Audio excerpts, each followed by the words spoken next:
The goal is not to walk away with 1,000 amazing photos that particular session, no. But if you can walk away with 1,000 shots, but only one of them ends up being the best shot, aka the banger shot, then it was worth going out in the first place.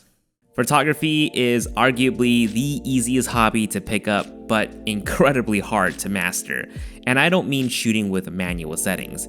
I'm talking about the artistic aspect of photography, your own personal expression. It's so easy to get caught up with the latest gear and the trendiest hypes that we often find ourselves overwhelmed and unfulfilled with our own work. So in this video, I want to share some advice that I've learned the past couple of months on how to become a better photographer, or rather improving on our expression when it comes to our own artistic vision. My friend Lucas and I will be taking you along our behind the scenes on how he approaches photography and his thought process behind every shot. Use this to apply to your own genre of photography, whether it's portraits, landscapes, street, or whatever. Just go out there and put in the work, but most importantly, have fun. With that said, let's go ahead and jump right into it. And a portion of this video is sponsored by Squarespace. Thanks, Squarespace. So when it comes to photography, don't just take one shot. Don't just take one shot and call it a day. Stick around the area, move around, get low, get high, try to get different perspectives of the same thing. Incorporate different elements into the shot. Not only will you be adding more to the story, but you might also be developing a style that you personally might like, that makes you unique. Don't be another photographer who just have a massive obsession for bokeh. Lucas calls this working the scene, essentially having various iterations of the same shot. So what I'm going for here is something I've done in other contexts. It's like I'm not trying to get the whole person. I just want like the legs and the feet, the shape of the stepping people. Just sort of abstract. It's not trying to get the entire person. Oh, there we go. There we go. Ooh. Hell yeah, that's pretty nice. This lady, right? Like crop that a little tighter to have less of the background. Okay, actually I'm gonna stand up because I'm realizing from that angle, and this is what I mean, is kind of work the scene, iterative process, little changes at a time.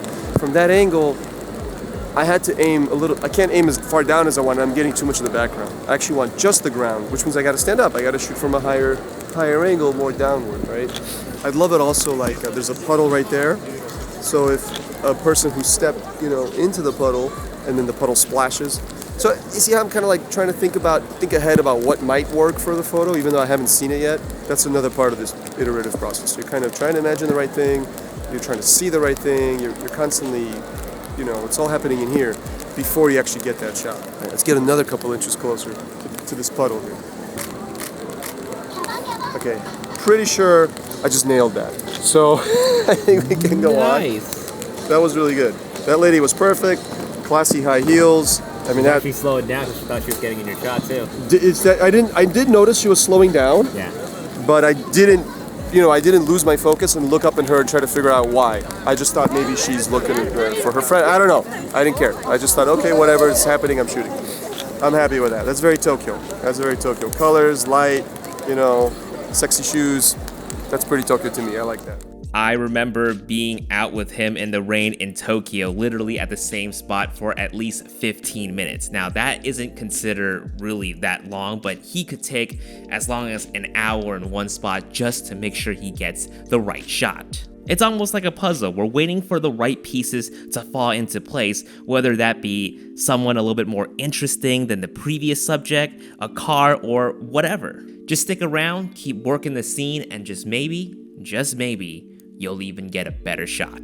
It's not the best juxtaposition, but so there's this dude, the guy guiding the cars, and he's holding his arms out like this, and then there's a sign right here with these arrows going left and right. It would be better if he was like closer to the sign and I got him more juxtaposed, but just working with what I got. It's the idea that counts. And it's the idea that counts. And again, it occurs from just like standing around in a spot for a minute. I saw the way, my mental process, I'll share that with you. So I saw the guys in the white, Hy-Vees and stuff guiding people in cars through the area. And that's my first thing that grabs my attention. It's very obvious. They're there, they're animated, they have an interesting uniform. So I'm kind of watching that and I'm seeing what happened. And then I noticed the sign because it's right next to me. because I was looking at around my environment for something to include. And the first thing I noticed about the sign was the rain on top. So I thought, I was actually thinking, if the sign was wider, I could get a reflection off of that, and maybe that would be a shot. And that's when I noticed the arrows in the sign. So it's that idea of being very mindful and like going deeper, in iterating. And I'm sure if I stay around here for another couple minutes and like work harder, I can find something even better. On that note, I'm more of the kind of guy where instead of staying in one spot for an hour, I'll leave and come back. So I'll like come back to spots again and again and again over the course of weeks or months. It's just because I happen to live in Tokyo. But if you're like visiting on vacation, yeah, that might be a tough call, right? You just have to come back. I just want to try to get a perfect version of that. Because he's been doing the hand thing over and over again, so I'll get another chance eventually. Was that better? I don't know, I'll have to confirm that later. Also got one with the car in front of him, which is kind of nice because it really, separates him from the background, because otherwise he kind of blends in. Okay, I think that's enough. But he, wait a second. He's spreading his arm again. Oh shit. Oh man. That's why eventually you gotta walk away. Like, it's the point. Otherwise you like starve to death. You'll find like a skeleton with the camera here, just holding it, shooting the same thing. Let's keep going. I think I got a lot of potential ones there. The goal is not to walk away with 1,000 amazing photos that particular session, no. But if you can walk away with 1,000 shots, but only one of them ends up being the best shot, aka the banger shot, then it was worth going out in the first place. The second thing is don't be afraid of failure. Oftentimes, I kind of see something that's potentially interesting, but my mind, for whatever reason, just immediately strikes it down. Like, maybe the lighting wasn't perfect, or there's too many people, I can't get the perfect clear shot, or just simply not having the right lens on me. If you have an idea, just try it out. Don't overthink it, don't overcomplicate things, just have fun trying it out. For example, we saw this metal wall with lights reflecting off of it from the sign right across. Lucas thought it was interesting simply because of the colors, and he decided to approach it with a vague idea in his mind. He isn't too quite sure what he wanted just yet, but he knew he wanted the metal wall with the colorful lights. As he was working the scene, getting low, getting high, there was a man with an umbrella standing next to the wall. And he wasn't the most interesting guy, but he kind of parked himself over there. I'm getting this cool drag reflection effect from this metal thing, and so that could be a shot. I wish I got a more interesting person though, like a businessman in a suit, rather than like a regular looking guy. But that's okay. That means I'll have to try this again on another day, maybe in the rain, maybe not, and just iterate that until I get a good shot. I've never tried this shot before though. That was just an idea off the cuff right now, so pretty happy with that for now. Take another peek. Oh, there's another guy. All right. Can I swear on your channel? Well, that was fucking great. That's why I wanted to ask. You should keep the part where I ask you if I can swear in. I think that's funnier. I think it's funny. Because, there we go.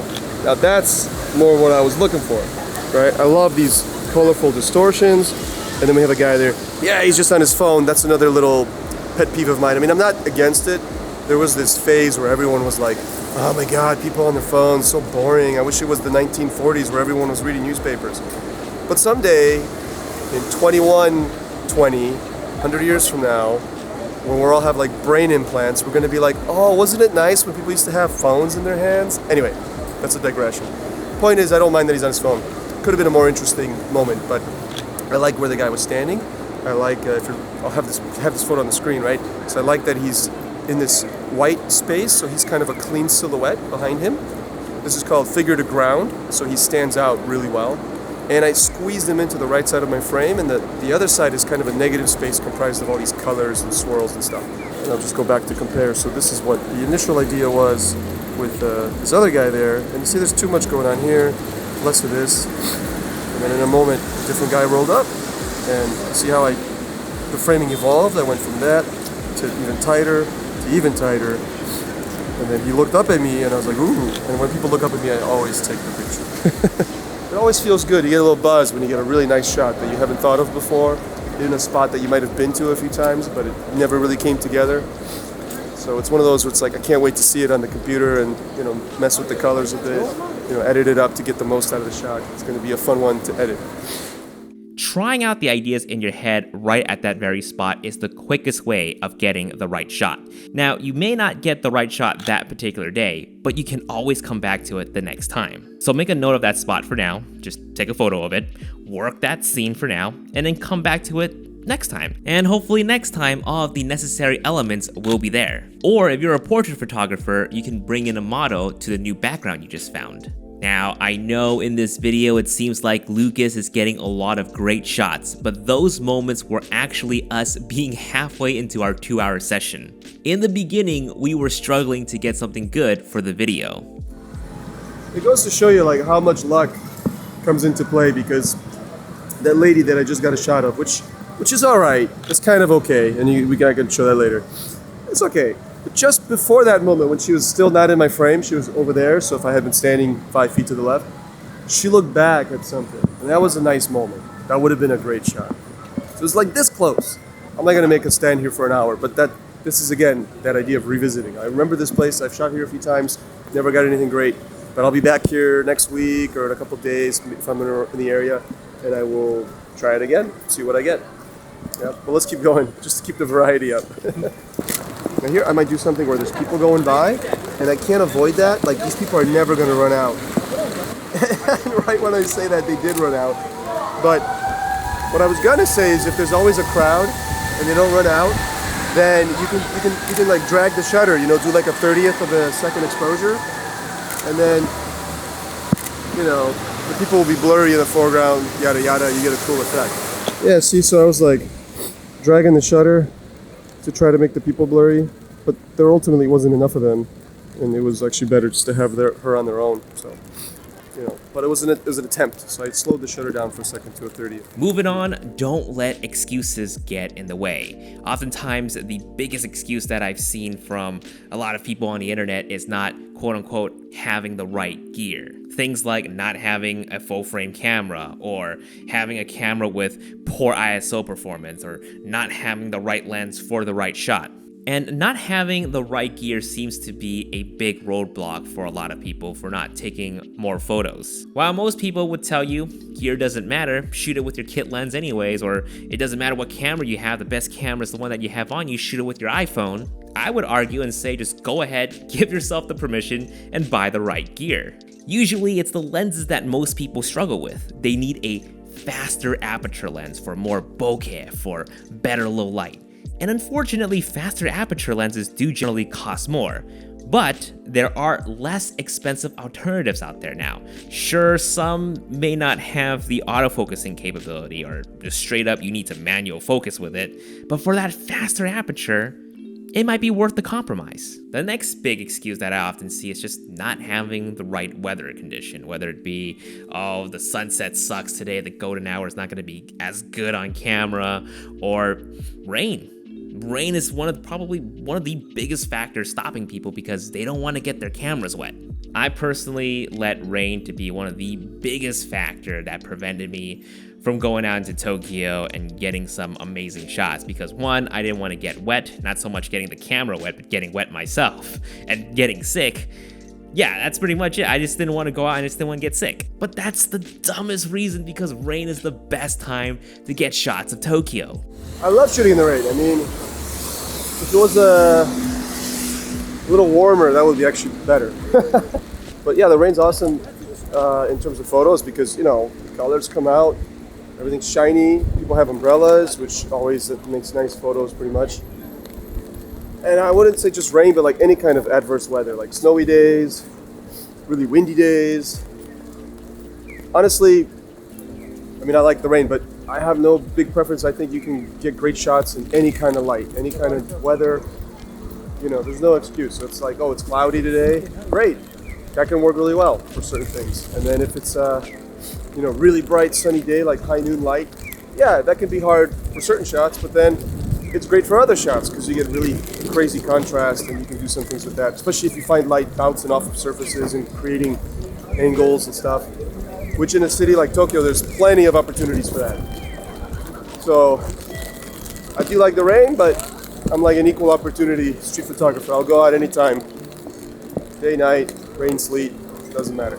So we didn't plan on it to be rainy today. We were thinking about canceling the shoot, but you know what? We're gonna have some fun. You know, it's not gonna be an excuse for us to not go shoot. And props to Lucas here. He's a champ because he's getting over a cold. Getting over a cold. And he's agreed to do this. So in the interview, you're gonna see him sound a little scratchy, but just know that he's doing it for you guys.